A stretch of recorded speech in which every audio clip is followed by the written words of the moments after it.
Hello 7th class. जैसा कि हमने कल क्या पढ़ा था, कल हमने क्या पढ़ा था, संविधान ने स्त्रियों को कुछ विशेष जो है वो अधिकार दिए हैं, है ना। कल हमने ये पढ़ लिया। अब जब जो हमको जो मौलिक अधिकार मिले हैं वो मौलिक अधिकार में हम उनका मतलब उपयोग करते हैं कि नहीं। तो जब हम उनका अधिकारों का प्रयोग करते हैं तो हमारे कुछ कर्तव्य भी बनते हैं। यदि हम उन कर्तव्यों का पालन करेंगे तभी वो मौलिक अधिकार बने रहेंगे, अन्यथा नहीं। तो हमारे अधिकार जो हैं 6 मौलिक अधिकार हैं, उनके साथ साथ हमारे क्या कुछ कर्तव्य भी हैं। तो क्या कर्तव्य हैं, आज हम अपने इन कर्तव्यों के बारे में अच्छे से पढ़ाई कर लेते हैं कि हमारे जो 6 मौलिक अधिकार तो शासन ने हमको दिए हैं, तो हमारे क्या कर्तव्य बनते हैं उन अधिकारों के प्रति। ठीक है, तो ये कहीं ना कहीं उन्हीं अधिकारों से जुड़े हुए हैं। सबसे पहला क्या है, भारत की संप्रभुता और अखंडता की रक्षा करना। मतलब भारत क्या है, हमारा देश है, भारत हमारा देश है और भारत हमेशा एक रहे, अखंड ना हो। मतलब इसके लिए हमको जातिगत कोई भेदभाव नहीं करना चाहिए और अलग अलग प्रांतीय जातिता और ये सब में सांप्रदायिकता, इन सब में हमको नहीं लगना है। मतलब ये सब मानकर हमको आपस में ही लड़ना नहीं है, क्योंकि हम भारत के नागरिक हैं और वे भारत बहुत बड़ा देश है और भारत में विभिन्न जाति धर्म समुदाय के लोग रहते हैं और यहाँ पे हर एक निवासियों का मतलब रहने का यहाँ पे हक है। सबको यहाँ पे रहने का हक है और कोई किसी से मतलब बिना, सबको सरकार ने समान अधिकार भी दिए रखे हैं। तो हमको क्या है, भारत की हमेशा एकता अखंडता की क्या करना है, रक्षा करना है। हमको आपस में लड़ाई झगड़ा नहीं करना है। सेकंड क्या है, सभी धर्म जाति भाषा एवं वर्ग से ऊपर उठकर राष्ट्रभक्त। मतलब यदि सभी व्यक्ति क्या होंगे, अपने अपने धर्म में लगे रहेंगे तो फिर देश की चिंता कौन करेगा। सब अपना अपना धर्म मानेंगे तो देश का जो है धर्म वो कौन मानेगा। तो ऐसा नहीं है, हम अपने अपने त्योहारों को मनाने के साथ साथ जो हमारे राष्ट्रीय पर्व हैं 15 अगस्त 26 जनवरी क्यों मनाते हैं, क्यों, क्योंकि हमको ये जो आज़ादी मिली है हम उसको हमेशा बनाए रखें, है ना। तो जैसे कि हमको 15 अगस्त को आज़ादी मिली, 26 जनवरी को हमने संविधान लिखा, तो वो जो है वो हमेशा हमारे देश में बनी रहे। तो हमको अपने धर्म से अपनी जाति से, मतलब ये जाति ना देखे कि हम इस जाति के हैं, उससे ऊपर उठकर मतलब जाति की तुलना ना करके भाषा या वर्ग से ऊपर उठकर हमको क्या है, राष्ट्रभक्त बनना है। मतलब अपने देश की सेवा के लिए सबसे आगे आना है, क्योंकि देश है तो हम हैं और हम हैं तो फिर त्यौहार है, इसलिए। ठीक है, अब क्या है तीसरा, भाईचारे एवं एकता की भावना का विकास करें। मतलब आपस में हम कैसे रहे, भाईचारे की तरह हम सब एक हैं, ये अपने मन में ये रखते हुए कि हम सभी भारतवासी जो हैं वो एक हैं और एकता की भावना रखते हुए आपस में भाईचारे की, मतलब जातिगत मतभेद को लेकर हम आपस में लड़े नहीं। जैसे कई बार देखा गया है, लोग जातिगत मतभेद को लेकर एक समुदाय की दूसरे समुदाय से लड़ाई हो जाती है। कई बार तो एक ही जाति के जो वर्ग होते हैं, अलग निम्न वर्ग उच्च वर्ग, उनमें भी आपस में लड़ाई हो जाती है। तो ऐसा जातिगत भावना का जो द्वेष होता है उसको मन से निकाल कर हम चूँकि एक भारत के नागरिक हैं और हम एक हैं, वो अपने मन में इस तरह की भावना रखकर हमको अपने देश का क्या करना है, विकास करना है। इसके बाद है चौथा, प्राकृतिक संपदा वन्य प्राणी जल नदी आदि की रक्षा करना। अब जो प्राकृतिक संपदा है वो हमको कहाँ से मिली है, प्रकृति से मिली है। प्रकृति से जो संपदा मिली इसका मतलब ये कि वो प्रकृति की देन है, उसको हमने बनाया नहीं है। लेकिन जो संपदा मिली यदि हम उसका अत्यधिक प्रयोग करते जाएंगे, उसका विदोहन करेंगे,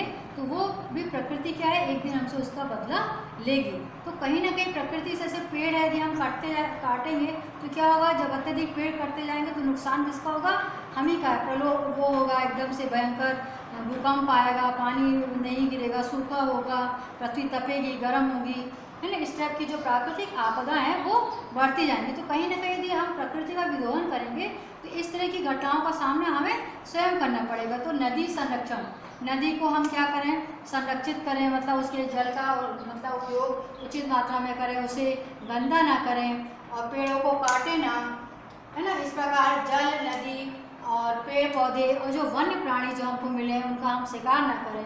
नहीं तो एक दिन ऐसा होगा कि वन्य प्राणी एक दिन जो है हम आने वाली पीढ़ी को सिर्फ चित्रों द्वारा ही बता पाएंगे कि ये ऐसा हाथी हुआ करता था, ऐसा शेर हुआ। क्योंकि जिस तरह से उन लोग की प्रजातियाँ विलुप्त होती जा रही हैं, जंगल में लोग क्या शिकार कर रहे हैं, शिकार करने से क्या हो रहा है कि वो लोग की संख्या क्या होती जा रही है, दिन प्रतिदिन कम होती जा रही है। तो प्राकृतिक संपदा को हमेशा क्या करना है, हमको बनाए रखना है। पृथ्वी पे क्या है, जनसंख्या की अत्यधिक वृद्धि होती जा रही है, तो बोझ तो है वो बढ़ता जा रहा है, जिससे प्रकृति क्या असंतुलित होती जा रही है। तो हमको जनसंख्या भी कम रखना है ताकि शुद्ध हवा हर व्यक्ति को मिल सके, है ना।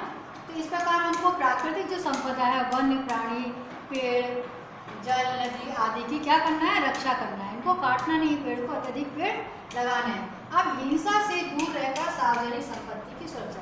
ज़्यादातर देखा जाता है कि छोटी मोटी बातों में राजनीतिक पार्टियों के जो पार्टी के लोग रहते हैं एक दूसरे से लड़ाई झगड़ा करने लगते हैं और फिर सार्वजनिक चीज़ों को क्षति पहुंचाते हैं। जैसे कि किसी भी चीज़, ट्रक खड़ी है, बस खड़ी है, तो उसको आग लगा दिया, अपने गुस्सा निकालते हैं, इस प्रकार से सार्वजनिक चीज़ों को क्षति पहुँचाते हैं। लेकिन ऐसा नहीं, वो अपनी क्षति जो हमने पहुँचाई है वो सरकार की नहीं, बल्कि वो हमने स्वयं अपनी ही चीज़ों में क्षति पहुँचाई है।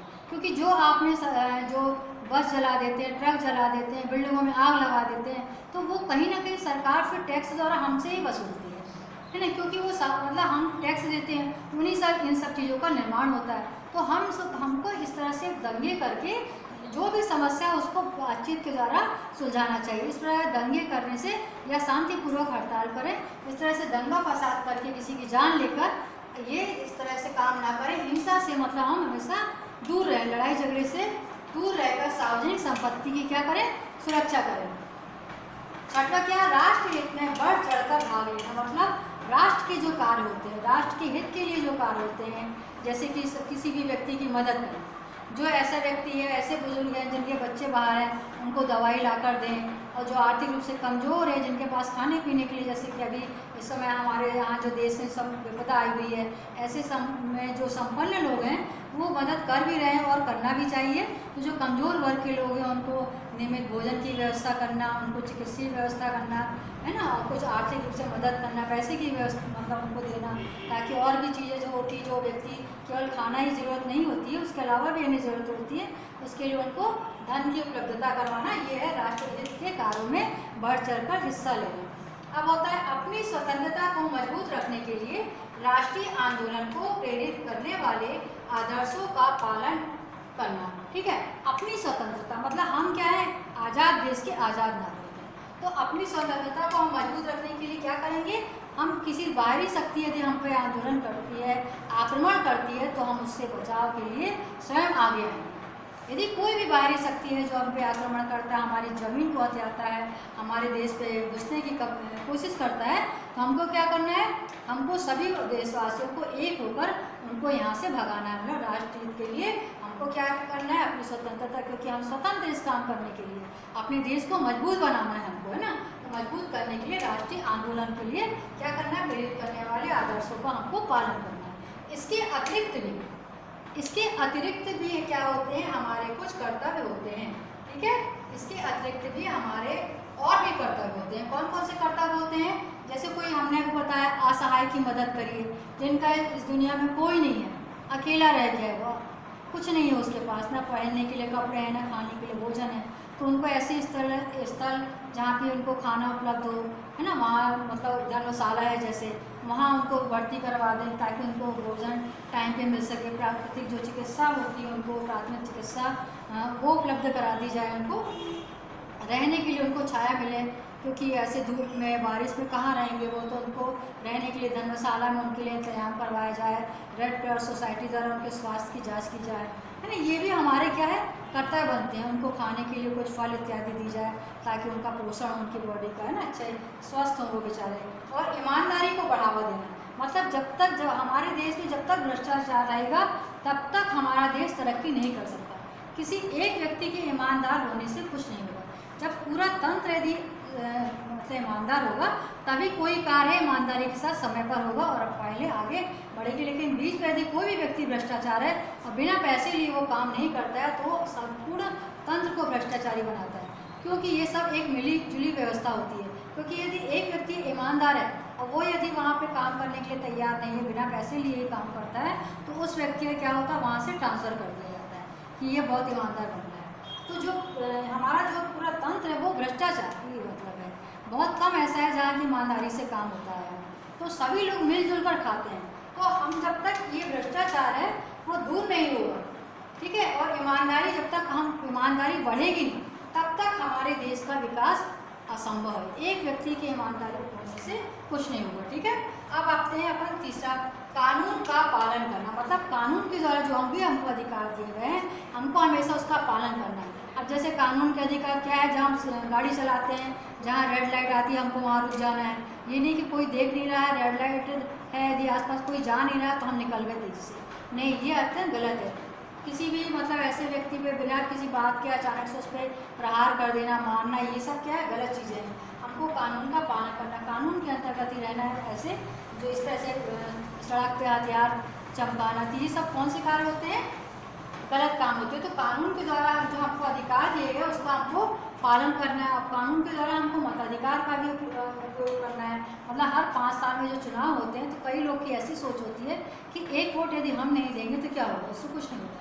लेकिन ऐसा नहीं है। यदि ऐसा हर व्यक्ति सोचने लगेगा तो देश में अच्छा व्यक्ति चुनकर कैसे आएगा। तो हमको उस अच्छे व्यक्ति को चुनकर लाने के लिए वोट देना बहुत ज़रूरी है। जब हम 18 साल के हो जाते हैं तो हमको इतना आलसी, कई लोग आलस वस्त नहीं जाते कि अरे रहने दो, छुट्टी मनाते हैं, घर ही में रहते हैं, क्या करना फालतू, एक वोट से कुछ नहीं होता है, जो कोई भी चीज़ है हर इस टाइम मतलब निकले, ऐसी सोच नहीं रखनी चाहिए इंसान। क्योंकि हम भारत के नागरिक हैं, है ना, हमारा पूरा अधिकार है कि हम वोट दें और सही व्यक्ति को चुनकर लाएं और वो शासन करें। और ऐसे में जब वोट नहीं देते हैं तो अनपढ़ व्यक्ति जो ज़्यादा वोट देता है तो वो उसको इतनी समझ नहीं होती कि कौन सा व्यक्ति सही है, कौन सा व्यक्ति गलत। और वो लालच में आकर उनको पार्टी द्वारा पैसे दे दिए जाते हैं, तो लालच में आकर वो गलत व्यक्ति को वोट दे देता है और गलत व्यक्ति शासन करने लगता है। तो हमको अपने मताधिकार का उचित प्रयोग करना है। इसके बाद सार्वजनिक पद का जनता के हित में उपयोग करना। मतलब सार्वजनिक पद, यदि हम कोई ऐसी पोस्ट में आ गए जो जिसमें हम जनता के लिए कार्य कर सकते हैं, जैसे कि वहाँ मोहल्ले में नाली बनवा देना और कोई सार्वजनिक कोई भवन बना देना, सामूहिक स्थल बनवाना, शादी विवाह के लिए कोई बनाना, बिल्डिंग तैयार करवाना, इस तरह सार्वजनिक के हित के लिए हॉस्पिटल तैयार करवा देना, जो ऐसे कार्य होते हैं ना, तो उसके लिए यदि हम कोई सार्वजनिक पद पे हैं तो हमको इन कार्यों को क्या करना चाहिए, बढ़ावा देना चाहिए। मतलब पब्लिक के, उस एरिया के पब्लिक की जो भी डिमांड है कि हमारे क्षेत्र में एक हॉस्पिटल का निर्माण हो, हमारे क्षेत्र में एक धर्मशाला का निर्माण हो, तो ऐसे जो डिमांड होती है वहाँ की पब्लिक की, तो लोगों को वो क्या करना चाहिए, दूर करना, मतलब बनवाना चाहिए और लोगों की समस्याओं को दूर करना चाहिए, है ना। और महंगाई को कम करना, कि जब हम किसी पोस्ट पे आ जाते हैं तो ऐसा नहीं कि अब तो हम आ गए, अब हमारा कुछ नहीं हो सकता, 5 साल तो हम बढ़िया ऐसा करें, तो नहीं। यदि आप इस टाइप के लोग सोच रखेंगे तो क्या होगा, हमारा देश पिछड़ता चला जाएगा और अगली बार वो जीत के भी नहीं आएगा। तो जहाँ हमको जनता ने विश्वास के साथ यदि किसी को जिताया है तो उसको जनता की समस्याओं को क्या करना चाहिए, दूर करना चाहिए। तो ये हमने पढ़ लिए जनता के हित में उपयोग। एक बार हम फिर से देख लेते हैं हमारे मौलिक कर्तव्य क्या क्या हैं। यदि हमको मौलिक अधिकार सरकार के द्वारा प्रदान किए गए हैं अधिकार, तो हमारे भी सरकार के प्रति कुछ कर्तव्य बनते हैं। तो कर्तव्य क्या क्या बनते हैं, सबसे पहले भारत की संप्रभुता और अखंडता की रक्षा करना, पहला। दूसरा, धर्म जाति, समस्त देशवासियों को धर्म जाति भाषा और धर्म और वर्ग से ऊपर उठकर राष्ट्रभक्ति बनना, मतलब राष्ट्र के लिए सोचना, जातिगत होकर नहीं सोचना है ना, उससे ऊपर उठकर अपने राष्ट्र, अपने देश के लिए सोचना। तीसरा, भाईचारे एवं एकता की भावना का विकास करना। चौथा, प्राकृतिक संपदा जो होती है, जो प्रकृति द्वारा हमें प्रदान की मिली हुई है, सूर्य, चंद्रमा, तारे, है ना, हवा, पानी, पेड़, वन्य प्राणी, इन सब की रक्षा करना हमेशा, है ना, उनको काटना नहीं, उनको शिकार नहीं करना, वन्य प्राणी को मारना नहीं, है ना। हिंसा से, हम लड़ाई झगड़े से हमेशा हमको दूर रखकर सार्वजनिक जो संपत्ति होती है, जो लड़ाई झगड़े में लोग जला देते हैं दूसरी पार्टी का नुकसान करने के लिए, वो ना करना। राष्ट्र हित में बढ़ चढ़ राष्ट्र हित के जो काम होते हैं राष्ट्र के हित के लिए, जैसे कि रक्तदान करना और बच्चों को पोलियो का ड्रॉप पिलवाना, इस राष्ट्र हित के जो कार्य होते हैं ना, उन और नेत्रदान करना, उनमें बढ़ चढ़कर हिस्सा लेना और अपनी स्वतंत्रता को मजबूत रखने के लिए अपने राष्ट्रीय आंदोलन को प्रेरित करने वाले आदर्शों का पालन करना। मतलब हम एक स्वतंत्र देश के स्वतंत्र नागरिक को अपनी स्वतंत्रता को बनाए रखने के लिए कि कोई देश हम पर आक्रमण ना करे, उसके लिए हमको तैयार रहना, हमेशा लड़ाई के लिए इसके लिए तैयार रहना। और इसके अलावा भी कुछ हमारे दैनिक जो कर्तव्य है, हम अब आसपास देखें, जो असहाय व्यक्ति है उसकी मदद करें, ईमानदारी को बढ़ावा दें, भ्रष्टाचार को दूर करें, मतलब अपने जीवन में ईमानदारी लाएं। सबसे पहले तो व्यक्ति की सोच, अपनी सोच में परिवर्तन करना है, हमको हर कार्य ईमानदारी के साथ करना है। जब पूरा एक व्यक्ति की ईमानदारी से पूरा तंत्र ईमानदार होगा तो अपने आप जो भ्रष्टाचार है उसका अंत हो जाएगा। और कानून का पालन करना, कानून के अंतर्गत जो नियम बनाए गए हम उनके अंतर्गत चलना, अपने मतदान का प्रयोग करना और सार्वजनिक पद का जनता के हित में उपयोग करना। सार्वजनिक पद यदि हम कोई पद के लिए चुन लिए गए हैं तो जनता के हित के लिए हमको काम करना, जनता के लिए है, हम तो जनता के द्वारा ही चुने जाते हैं, तो जनता जो चाहती है कि वो वहाँ उस एरिया में वो कार्य करवाना। तो ये हमारे हैं मौलिक कर्तव्य, है ना। इसके पहले हमने क्या पढ़ा था, महिलाओं के विशेष अधिकार। आज हमने पढ़ लिए मौलिक कर्तव्य। तो आज के लिए बस इतना, इसको आप पूरे पॉइंट को अपने कॉपी में इस अच्छे से लिख लीजिए। ये है हमारे मौलिक कर्तव्य, ठीक है। आपको समझ में आ गया होगा अच्छे से, तो आप इसको नोट कर लीजिए कॉपी में।